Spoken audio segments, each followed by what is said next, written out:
হায় হায়, এই যে রাঁধুনি রান্না করছে আজ আর মনে হয় খাওয়ার জুটবে না কপালে। যাই হোক, সবটাই তোমাদের বলছি। হাই, আমি পূজা। আবারও একটা নতুন ভিডিওতে তোমাদের স্বাগত। আজকে সকালে ঘুম থেকে উঠে ফ্রেশ হয়ে চান টান করে অনেকটা লেট হয়ে গেছে বেরোতে, আর এইদিকে দেখো, এ মহারাজ দাঁড়িয়ে আছে। এনাকে আবার না বিস্কিট দিয়ে গেলে তো হবে না, সেই পিছন পিছন স্কুল পর্যন্ত যাবেই। আর এইদিকে কৌটোতে একটাই মাত্র বিস্কিট ছিল। আমার যেহেতু অনেকটাই লেট হয়ে গেছিল, আর দোতলা থেকে বিস্কিট নিয়ে গিয়ে ওকে বিস্কিট দেওয়ার মতো আমার হাতে একটুও টাইম ছিল না।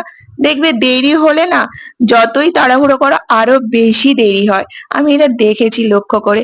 দেন আজ অনেক দিন পরে স্কুলে টিফিন টাইমে খাচ্ছি চানা মুড়ি, তার সাথে আবার চপ। যেহেতু কাল থেকে নিরাম ছিল, তেমন কিছু খাওয়া হয়নি, তাই খুব খিদে পেয়ে গেছিল। আর এদিকে বাড়ি এসে দেখছিলাম ও ঘুমোচ্ছিল, তাই আমি বাড়ির ভেতরে চলে গেছিলাম। গেট থেকে একটু উঁকি বাড়িয়ে দেখি না, ও গেটের সামনে বসে আছে। তাই বেরিয়ে আবার ওকে বিস্কিট দিয়ে চিকেন রান্না করে দিয়ে গেছে। আর এদিকে দেখছি মা বাজার থেকে ইলিশ মাছ এনে রেখেছে। রান্না কে করছে সেটা আমি তোমাদের পরে দেখাচ্ছি। তার আগে একটু দই খেয়ে নি, কারণ আমার খুব দই খেতে ইচ্ছে করছিল, তাই বাবাকে বলছিলাম দই আনতে। এটা দোকানেরই দই। দেন এদিকে বাইকের আওয়াজ, বেরিয়ে দেখলাম পার্সেল এসছে। যদিও এটা আমার পার্সেল নয়, কার পার্সেল যেটা অন্য কোনো ভিডিওতে জানাবো তোমাদের অবশ্যই। হাই হাই, এই যে নতুন রাঁধুনি, এই যে রাঁধুনি রান্না করছে আজ আর মনে হয় না খাওয়ার জুটবে কপালে। আমার তো রান্না দেখে মনে হচ্ছিল এই রাঁধুনি রান্না করতে করতে মনে হয় সন্ধে গড়িয়ে যাবে।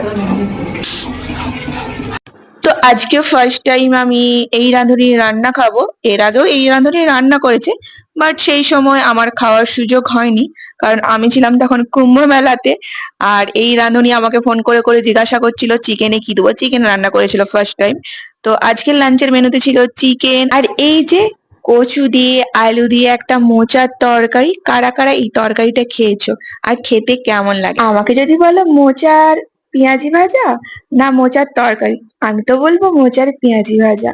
তরকারিটা ভালো হলেও তার দিকেই আমার টানটা বেশি থাকবে। আর তো হয়েছিল আমার ফেভারিট ইলিশ মাছ। জানো তো, যে রাঁধুনি রান্না করেছে সে আবার ইলিশ মাছ খায় না। আর এদিকে কাল থেকে ওয়াইফাই খারাপ হয়ে বসে আছে, সেটাই ঠিক করতে সকালেও একবার এসেছিল, তখন ঠিক হয়নি, আবার এই বিকেলে এসছে। দেন এখানে চলছিল ফুচকা পার্টি।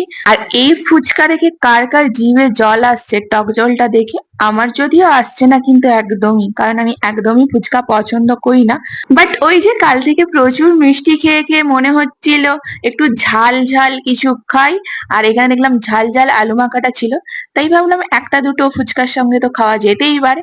তো চলো আমি এখানে একটা দুটো ফুচকা দেই মুখে, আর তোমাদের সাথে আজকের মতো বাই।